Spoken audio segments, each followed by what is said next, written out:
قرآن مجید فرقان حمید کے 11ویں پارے کی حوالے سے کچھ آیات کا خلاصہ اور کچھ باتیں اللہ تبارک و تعالی قرآن مجید کے حوالے سے صحیح بات زبان پر جاری فرمائے، اور اللہ کریم ہر بھول سے ہر خطا سے محفوظ فرمائے۔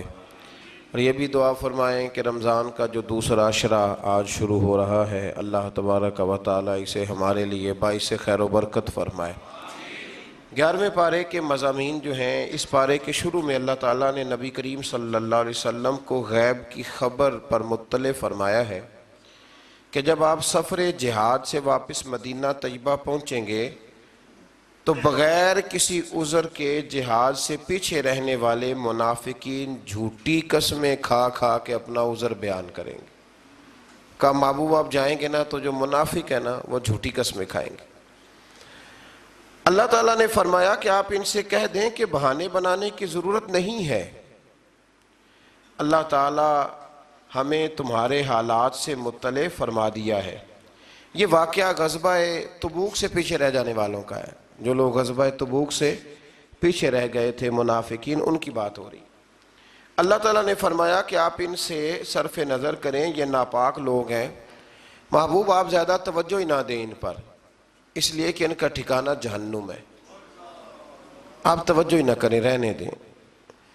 آیت نمبر 98 میں عرب کے دیہاتی لوگوں کے دو طبقات کا بیان ہے۔ ایک وہ جو اللہ کی راہ میں خرچ کرنے کو تاوان سمجھتے تھے، تو یہ تو ٹیکس ہے، اور مسلمانوں پر برے دن آنے کے منتظر رہتے تھے، اور دوسرے وہ لوگ ہیں کہ جو اسے اللہ تعالیٰ کی رضا اور نبی پاک صلی اللہ علیہ وسلم کی نیک دعاؤں کا ذریعہ سمجھتے تھے کہ اگر اللہ کی راہ میں خرچ کریں گے تو اللہ راضی ہوگا اور حضور کی دعا ہمیں نصیب ہوگی۔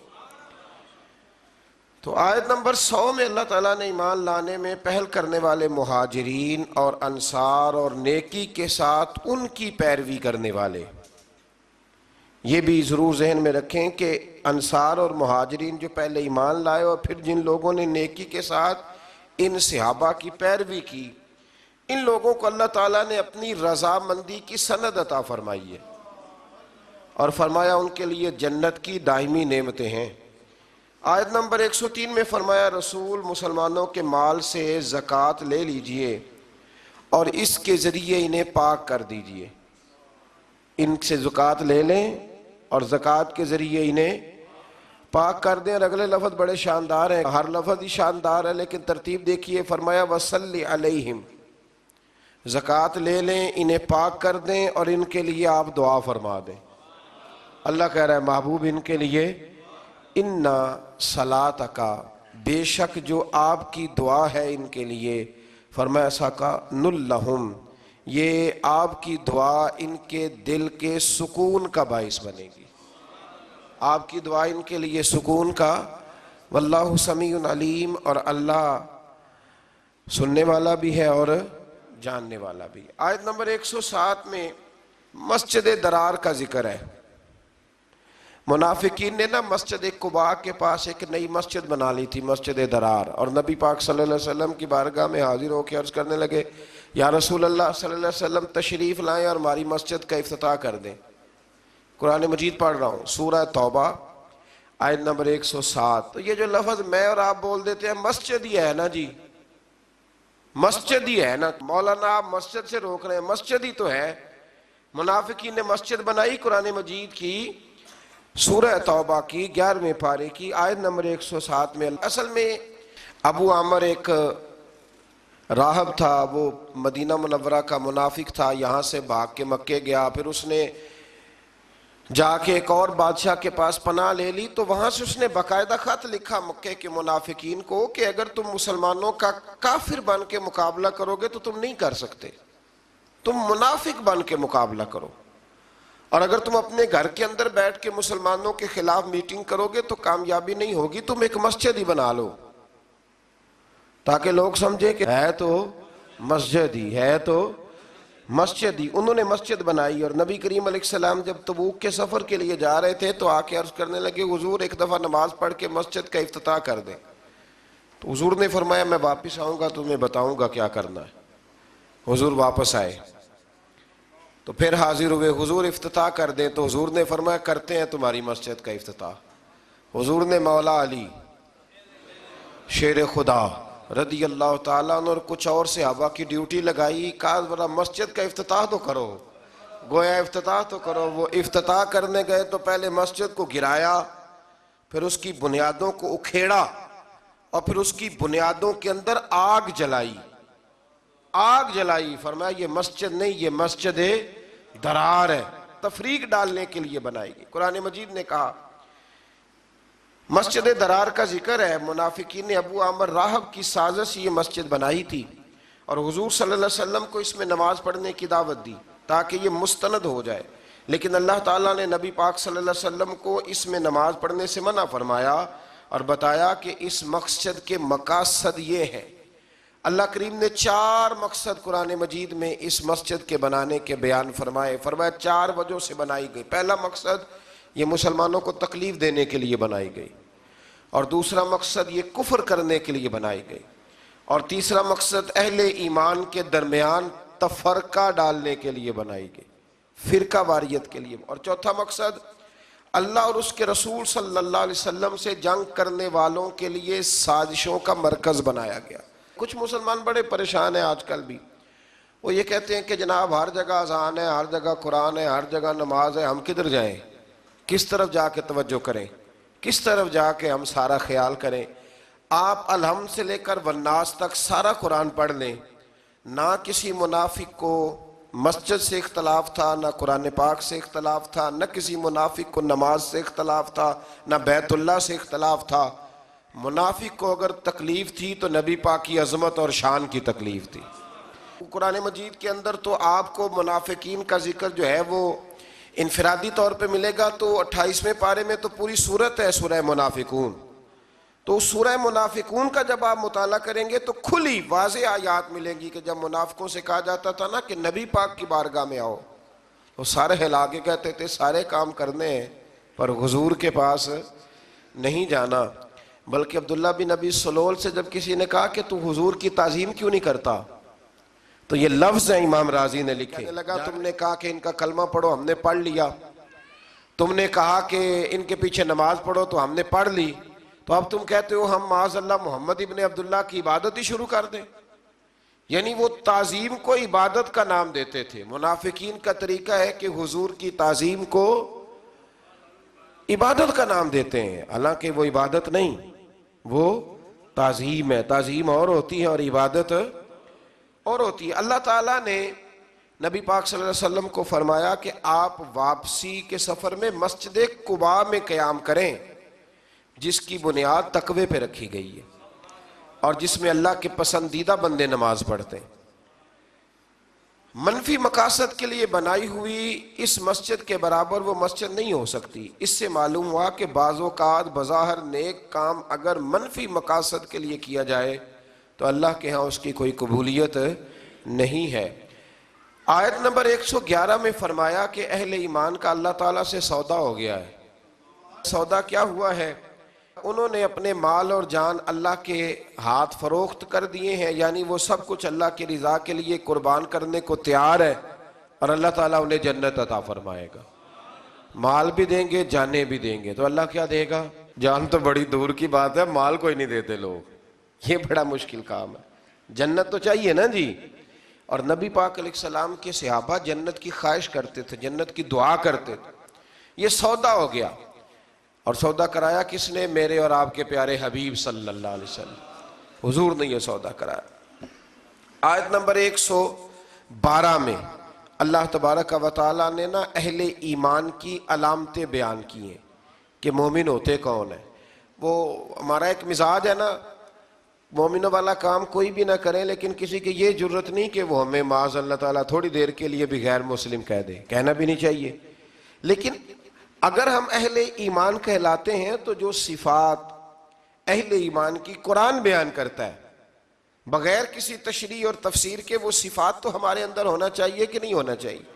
اللہ تعالیٰ نے فرمایا مومن ہوتے کون ہیں، ان کی صفات بیان کی ہیں اسی سورہ کی آیت نمبر 112 کے اندر۔ فرمایا التائبون العابدون الحامدون السائحون الراکعون الساجدون الآمرون بالمعروف والنہون عن المنکر والحافظون لحدود اللہ، فرمایا مومن وہ ہیں جو توبہ کرنے والے ہیں، اللہ تبارک و تعالیٰ کی عبادت کرنے والے ہیں، حمد و ثنا کرنے والے ہیں، روزے رکھنے والے ہیں، رکوع کرنے والے ہیں، سجدہ کرنے والے ہیں، نیکی کا حکم دینے والے ہیں اور برائی سے منع کرنے والے ہیں اور اللہ کی حدود کی حفاظت کرنے والے ہیں۔ فرمایا وَبَشِّرِ الْمُؤْمِنِينَ، اے محبوب ان صفات والے مومنوں کو میری رحمت اور جنت کی خوشخبری عطا فرما دے۔ حکمران بھی فٹافٹ بول کے کہتے ہیں کہ آپ کو زیادہ مومن ہیں، ہم بھی تو مسلمان ہیں، تو بھئی اللہ تعالیٰ نے یہ ایمان کی صفات بیان کی ہیں کہ وہ نیکی کا حکم دیں گے، برائی سے منع کریں گے اور وہ اللہ کی حدود کی حفاظت کریں گے، پہرے داری کریں گے دین کی سرحدوں کی۔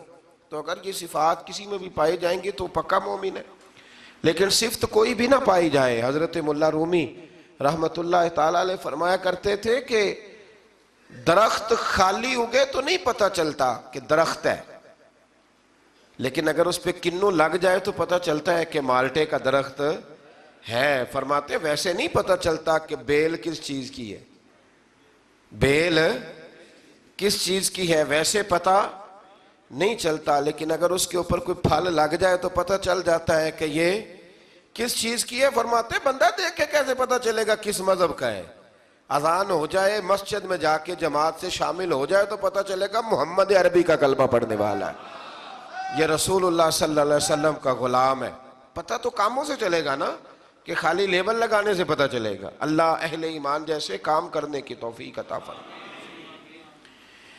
اسی سورہ مبارکہ کی آیت نمبر 118 میں غزوہ تبوک سے پیچھے رہنے والے 3 صحابہ حضرت کعب بن مالک، ہلال بن امیہ اور مرارہ بن ربیع رضی اللہ تعالیٰ عنہ، یہ 3 پیچھے رہ گئے۔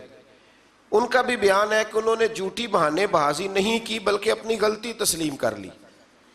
انہیں ایک ابتلا کے دور سے گزرنا تو پڑا، لیکن اللہ تعالیٰ نے ان کی توبہ کی قبولیت کے لیے اپنے نبی پاک علیہ السلام پر وحی فرمائی اور ان کا بہت بڑا اعزاز اللہ نے بیان فرمایا۔ سچ بولنا مشکل ضرور ہوتا ہے، انسان آزمائش میں مبتلا ہو جاتا ہے۔ حضرت کعب بن مالک بھی فرماتے ہیں کہ منافقین نے بھی تبوک سے واپسی پر حضور سے جھوٹ بولے تو وہ بچ گئے۔ پہلے میرے دل میں بھی یہ وسوسہ آیا کہ میں بھی کہہ دوں، کوئی بہانہ کر دوں، پھر سوچا کس کے سامنے کروں؟ جسے اللہ تعالیٰ نے سینوں کا نور اور علم عطا فرمایا ہے، ہر چیز حضور جانتے ہیں۔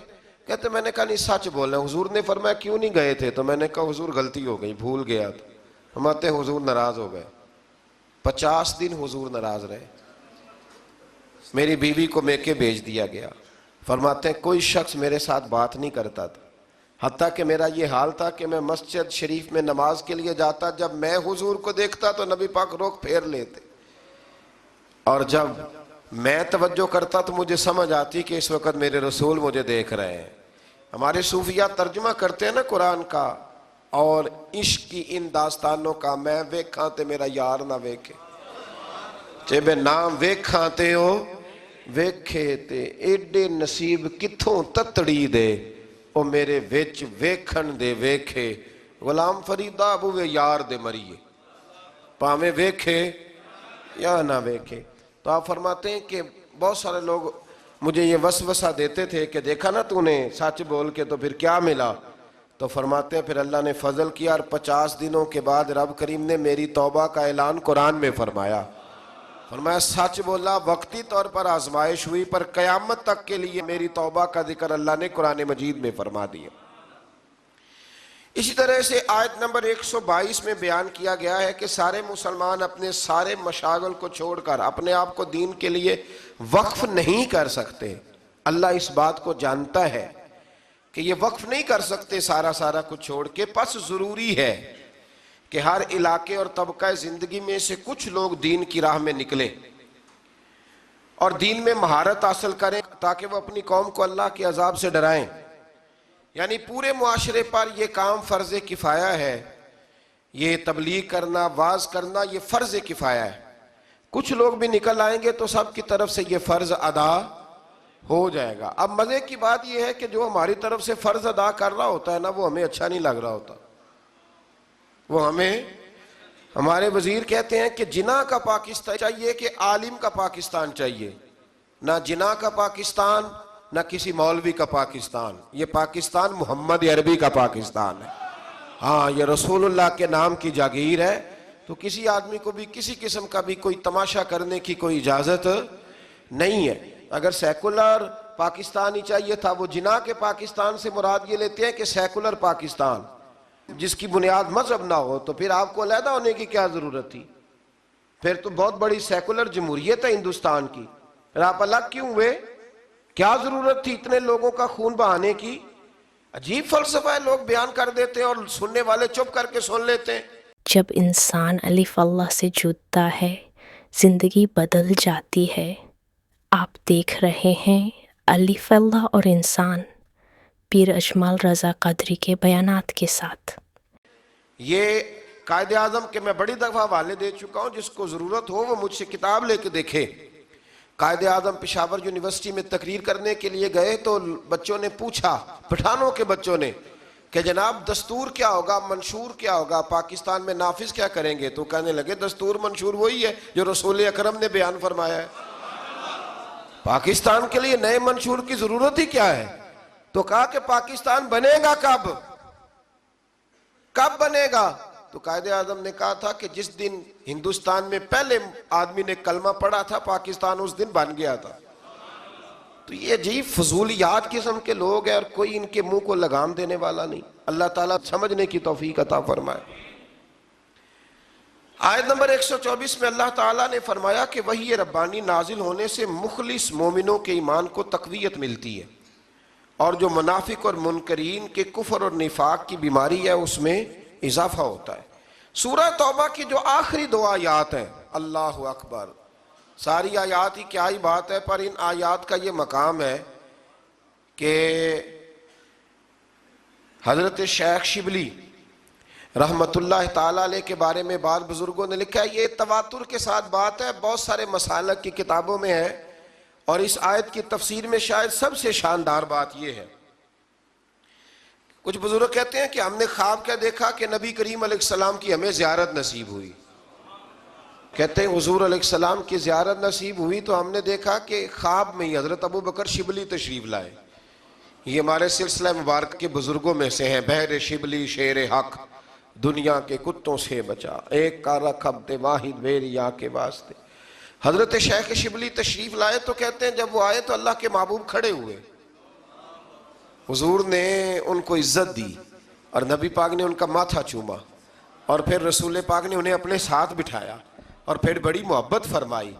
تو کسی نے حضرت شیخ شبلی رحمت اللہ تعالیٰ علیہ سے دریافت کیا، بلکہ اسی دوران ہی کسی نے پوچھا کہ اتنی زیادہ محبت؟ تو فرمایا جب بھی یہ میرا ذکر کرتا ہے نا تو سورہ توبہ کی آخری دو آیتیں بھی پڑھتا ہے اور مجھ پر 3 بار درود پاک بھی پڑھتا ہے۔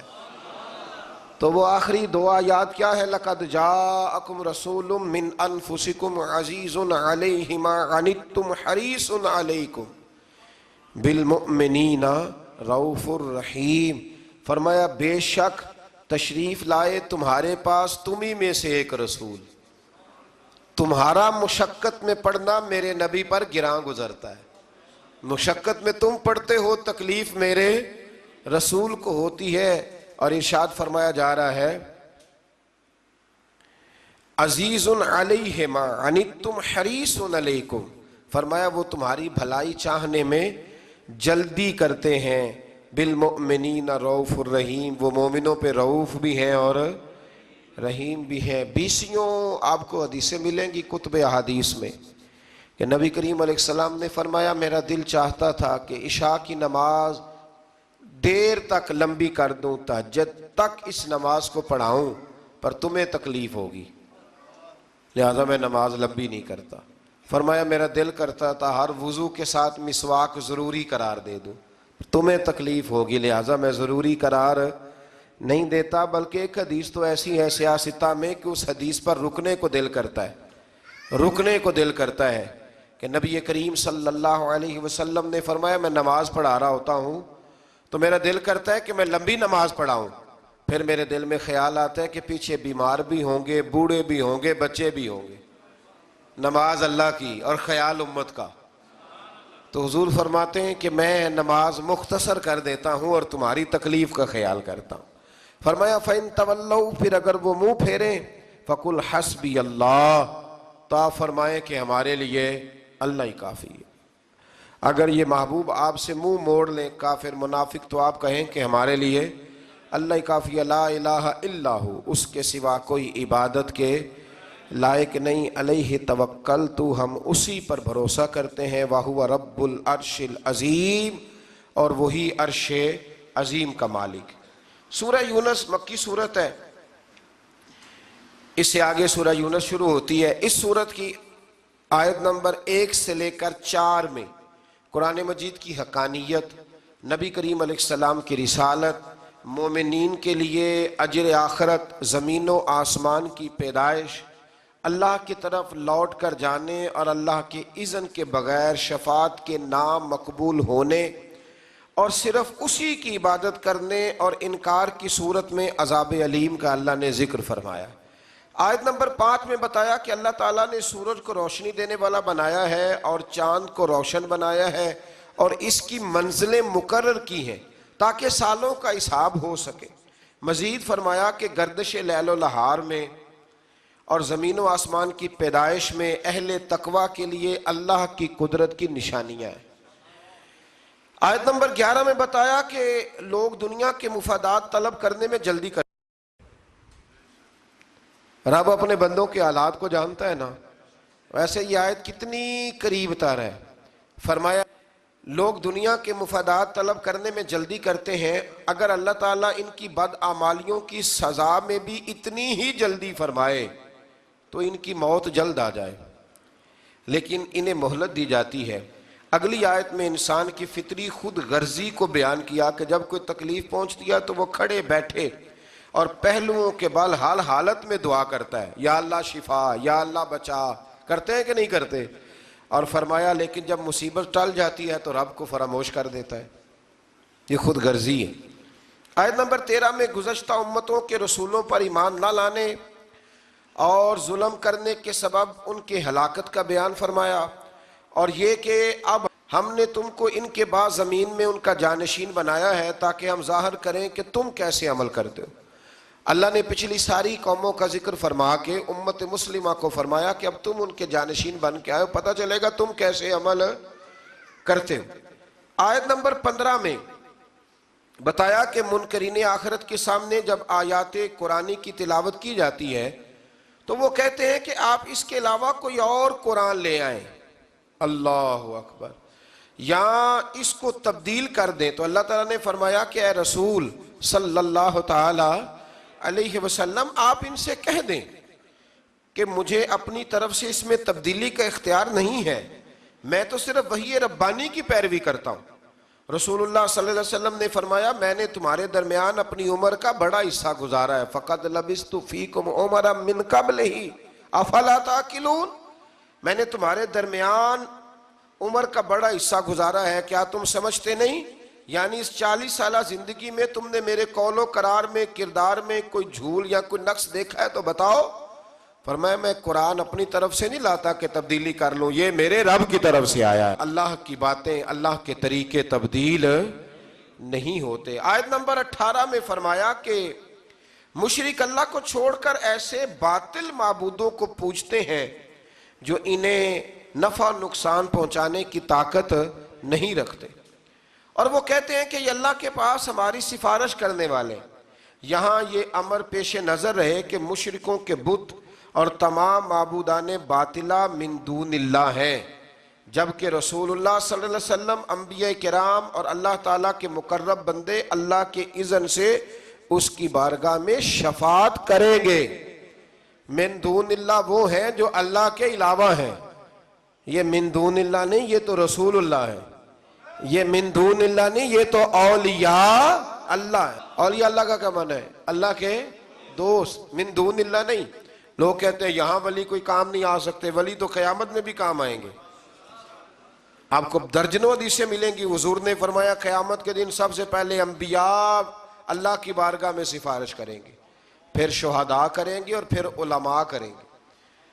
اللہ تو ایک حافظ قرآن کی سفارش کی برکت سے 10 لوگوں کو جنت عطا فرما دے گا۔ آگے سورہ یونس کی آیت نمبر 22 میں اللہ تعالیٰ نے اپنی مختلف نعمتوں کا ذکر فرمایا جس میں دریاؤں میں بادبانی، کشتیوں کا چلنا اور بارش سے انسانوں اور جانوروں کی خوراک کے لیے پودوں اور سبزوں کا اگنا شامل ہے۔ لیکن انسانوں کی فطرت یہ ہے کہ طوفان کے گرداب میں پھنس جائے تو آخری سہارے کے طور پر اللہ کو پکارتا ہے، اور جب مصیبت ٹال جاتی ہے تو اللہ تعالیٰ کی نافرمانی شروع کر دیتا ہے۔ اللہ تعالیٰ نے فرمایا ایسا بھی ہوتا ہے کہ کبھی تیار فصل اچانک کسی آفت کے نتیجے میں تباہ و برباد ہو جاتی ہے، حالانکہ انسان سمجھتا ہے کہ اب یہ میرے قبضہ و قدرت میں ہے، لیکن حکم صرف اللہ کا ہی چلتا ہے۔ رب فرماتا ہے بالکل تیار کر کے نا، بالکل او جبار کہار کا آوے مت روڑ دیوی دودھ کڑیا، بالکل تیار کر کے نا، تیار کر کے۔ آپ نے دیکھے نا بھینس کو پالا کس لیے کہ دودھ ملے گا، چارہ کس لیے ڈالا کہ دودھ ملے گا، صبح گئے اس کو چارہ ڈالنے کس لیے کہ دودھ ملے گا، پھر محنت کر کے دودھ دھویا اور پھر گھر تک آ گیا، لیکن وہ جبار کہار کا آوے مت روڑ دیوی دودھ کڑیا، پینے دے نہ پینے دے یہ اس کے قبضہ ہو قدرت میں۔ آیت نمبر 26 میں بتایا کہ قیامت کے روز نیک اعمال کرنے والوں کو بہترین جزا ملے گی اور برائی کا ارتکاب کرنے والوں کے چہرے سیاہ ہو جائیں گے، معاذ اللہ۔ آیت نمبر 28 میں قیامت کے دن مشرکین اور ان کے معبودوں کے درمیان پھوٹ پڑنے اور معبودوں کو ان کی عبادت سے بے خبری کا ذکر فرمایا گیا۔ آیت نمبر 31 میں بتایا کہ اگر ان مشرکوں سے پوچھا جائے کہ زمین و آسمان سے روزی کون عطا کرتا ہے، حیات و موت کس کے قبضہ و قدرت میں، اور نظام کائنات کو کون چلاتا ہے، تو کہیں گے اللہ، لیکن براہ راست پھر بھی راہ راست سے بھٹک جاتے ہیں۔ یہ بھی بتایا کہ پہلی بار اسی نے پیدا کیا اور دوبارہ بھی وہی پیدا کرے گا، یعنی دوبارہ مرنے کے بعد دوبارہ اٹھائے گا بھی وہی۔ تو تم حق کو چھوڑ کر فاسد خیالات کی پیروی کیوں کرتے ہو؟ لوگ بالکل سچی بات چھوڑ کے وسوسے کے پیچھے لگ جاتے ہیں۔ قرآن کی حقانیت کے حوالے سے بھی ایک بار پھر منکرین کو چیلنج کیا کہ اگر تمہارے نزدیک یہ اللہ کا کلام نہیں تو اس جیسی ایک صورت بنا لاؤ۔ ان آیات میں بار بار اللہ تعالیٰ کی قدرت اور آخرت کے بارے میں متنبہ کیا گیا ہے۔ اللہ تعالیٰ نے رسول اللہ صلی اللہ علیہ وسلم کو فرمایا کہ آپ ان سے کہہ دیں کہ تم لوگ جو مطالبہ کرتے ہو نا عذاب کا، تو اللہ تمہاری جلد بازی کی وجہ سے اپنے فیصلے نہیں بدلتا۔ میں اپنی ذات کے لیے ذاتی طور پر نفع نقصان کا اختیار نہیں رکھتا مگر اسی کا جو اللہ چاہے۔ ہر امت کے لیے ایک وقت مقرر ہے، اور جب وہ وقت مقرر آ جائے گا تو ایک گھڑی کی تقدیم اور تاخیر نہیں ہو سکتی۔ اور فرمایا کیا تم لوگ ایمان لانے کے لیے عذاب الہی کا انتظار کر رہے ہو کہ پہلے تمہیں عذاب دکھایا جائے کہ نہ مانو گے تو سزا ملے گی پھر ایمان لاؤ گے؟ اللہ اکبر۔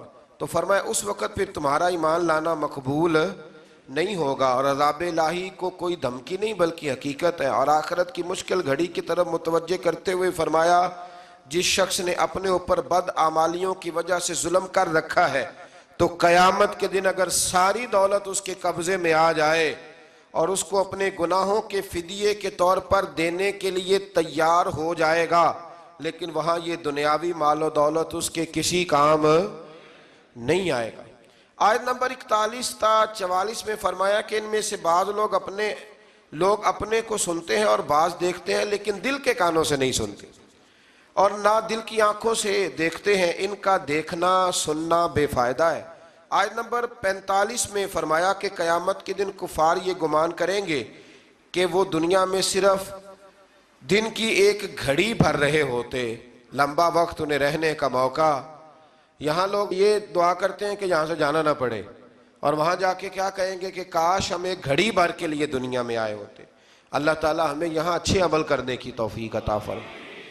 آیت نمبر 58 میں فرمایا کہ اللہ کے فضل اور اس کی رحمت ملنے پر خوشی منایا کرو۔ قل بفضل اللہ وبرحمتہ فبذلک فلیفرحوا، جب اللہ کا فضل اور اس کی رحمت ملے تو خوشی مناؤ۔ بعض اہل علم نے سرکار دو عالم صلی اللہ علیہ وسلم کی پیدائش پر خوشی منانے کا اسی آیت سے استدلال کیا۔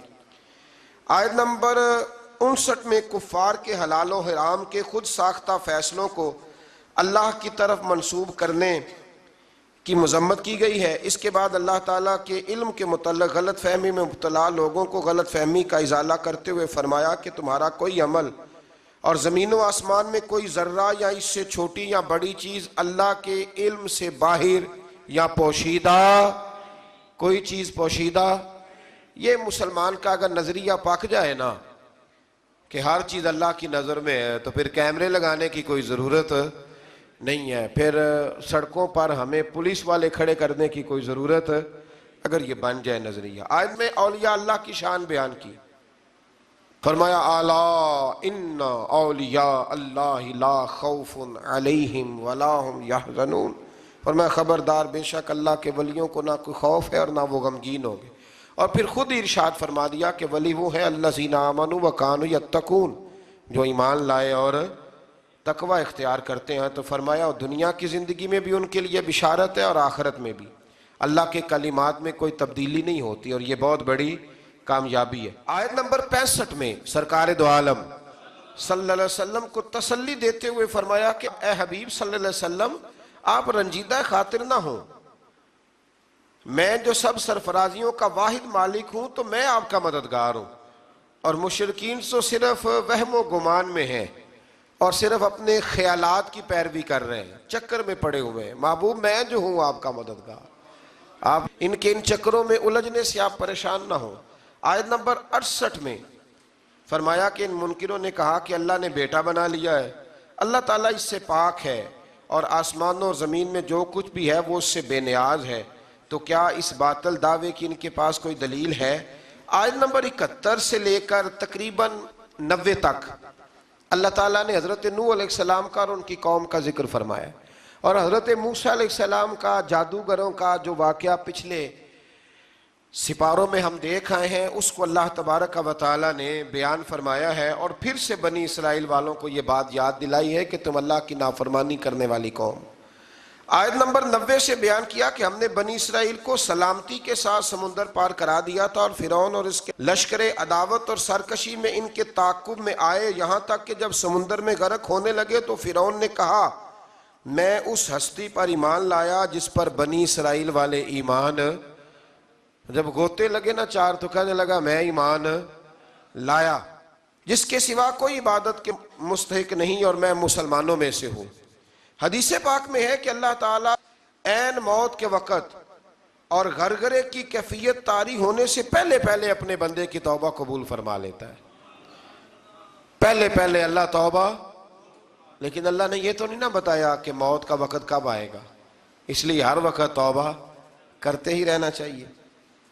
لیکن اس مرحلے پر توبہ قبول نہیں ہوتی کہ جب انسان غوطے کھانے لگے تو پھر وہ کہے کہ ہاں اب میں توبہ کرتا ہوں۔ اسی طرح سے کچھ لوگ، ملا رومی رحمۃ اللہ علیہ فرماتے ہیں کہ وہ بھیڑیا بہت ضعیف ہو گیا تھا، تو ایک دن اس کے پاس لومڑی بیٹھی تھی تو ایک بکری آئی، تو لومڑی کہنے لگی بھیڑیے سے کہ وہ شکار آیا ہے، بادشاہ آؤ، تو کہنے لگا نہیں اب میں نے توبہ کر لی ہے، اب میں شکار نہیں کرتا، میں نیک ہو گیا ہوں۔ تو لومڑی بڑا تیز جانور ہے، کہنے لگی نہیں تو نے توبہ نہیں کی، اب تجھ سے بھاگا ہی نہیں جاتا، اب تجھ سے شکار پکڑا ہی نہیں جاتا، اب تو نے توبہ نہیں کی، اب تیری ویسے ہی توبہ ہو گئی ہے، تو نے توبہ نہیں کی تو اسی لیے در جوانی توبہ کردن شیوائے پیغمبری، اللہ سمجھنے کی توفیق عطا فرمائے۔ اللہ تعالیٰ نے فرعون کو فرمایا کہ آج ہم تیرے بے جان جسم کو بچا لیں گے تاکہ تم بعد میں آنے والوں کے لیے نشان عبرت بنے رہو۔ قرآن کا یہ معجزہ آج بھی سچا ہے، مصر کہ فرعون کی لاش آج بھی موجود ہے۔ اس کے بعد بنی اسرائیل کی آزادی، ان کے رزق میں فراخی اور ان کے آپس میں اختلافات کا ذکر ہے۔ آیت نمبر 96 میں اللہ تعالیٰ فرماتا ہے کہ جن پر اللہ کے عذاب کا فیصلہ صادر ہو چکا ہو وہ ایمان سے محروم رہتے ہیں، خواہ ان کے پاس ساری نشانیاں آ جائیں۔ سورہ یونس کی آخری آیات میں بیان ہوا کہ سرکش قوموں میں صرف قوم یونس ہی ایسی تھی جو عذاب الہی آنے سے پہلے ایمان لیا۔ یہ بھی بڑا قابل غور فکر ہے، اس پر مفسرین نے بڑا کچھ لکھا ہے۔ کچھ نے لکھا ہے کہ عذاب بالکل آ گیا تھا سامنے، جب کالے بادل دیکھے تو سجدے میں گر گئے، یا جیسے بھی، لیکن ایک بات طے ہے کہ عذاب آنے سے پہلے پہلے مان گئے. گویا رب کریم نے فرمایا ایسا نہیں کہ پچھلے سارے ہی نافرمان تھے، کچھ ایسے بھی ہیں جنہیں اللہ کے فضل سے توفیق ایمان نصیب ہوئی ہے.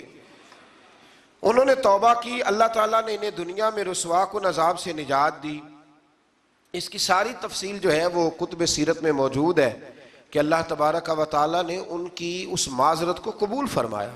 دعا فرمائیں اللہ تعالیٰ ہم سب کو ایمان پر ثابت قدم فرمائے، اور اللہ تبارک و تعالیٰ وقت آنے سے قبل سچی کھری اور پکی توبہ کی توفیق دے.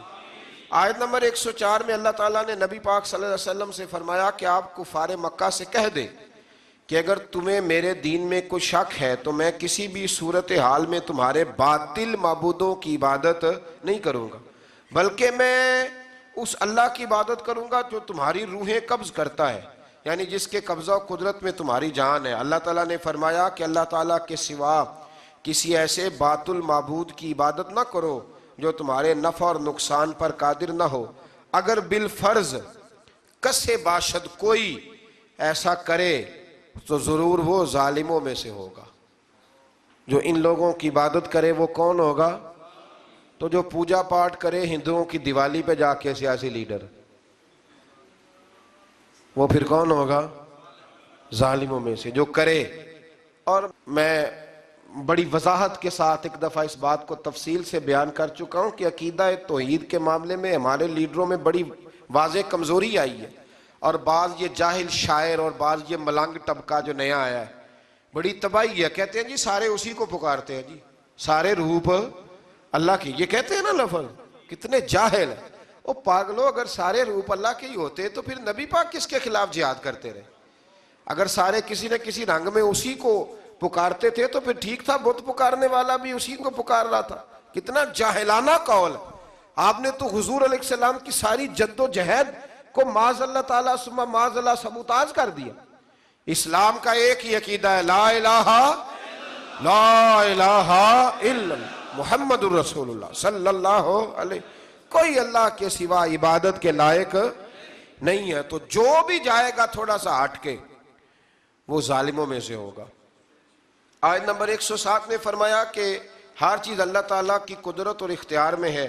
اگر وہ کسی کو تکلیف پہنچانا چاہے تو کوئی بچانے والا نہیں، اور اگر وہ کسی کے ساتھ بھلائی کا ارادہ کرے تو کوئی اس کے فضل کی راہ میں حائل ہو سکتا نہیں. اور وہ اپنے بندوں میں سے جس کو چاہتا ہے اپنے فضل سے نوازتا ہے، اور وہ بہت بخشنے والا اور مہربان ہے. اے رسول صلی اللہ علیہ وسلم کہہ دیجئے کہ تمہارے پاس تمہارے رب کی جانب سے حق آ چکا ہے. سو جس نے ہدایت کو اختیار کیا تو اسی کا فائدہ اسی کو پہنچے گا، اور جس نے گمراہی کو اختیار کیا تو اس کا وبال بھی اسی پہ آئے گا، اور میں تم پر کوئی جبر کرنے والا نہیں. آخری آیت میں اتباع وحی کرنے اور ایذائے کفار پر صبر کرنے کی تلقین کی گئی. آگے سورہ ہود شروع ہوتی ہے.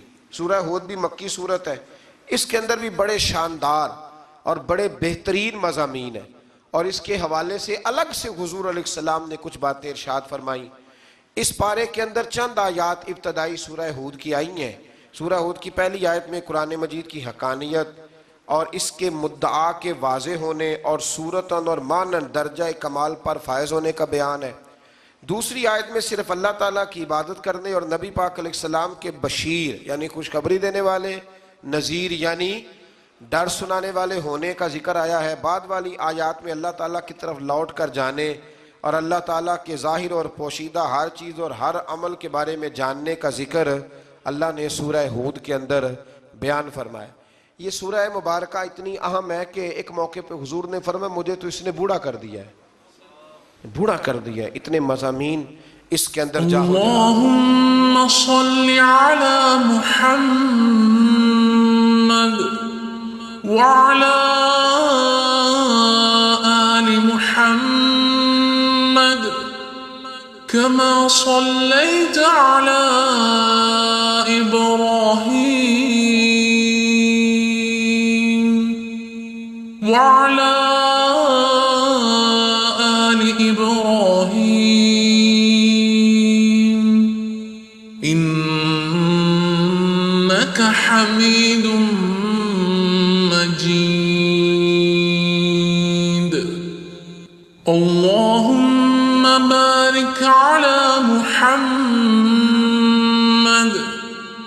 وعلى آل محمد كما باركت على إبراهيم وعلى آل إبراهيم إنك حميد مجيد.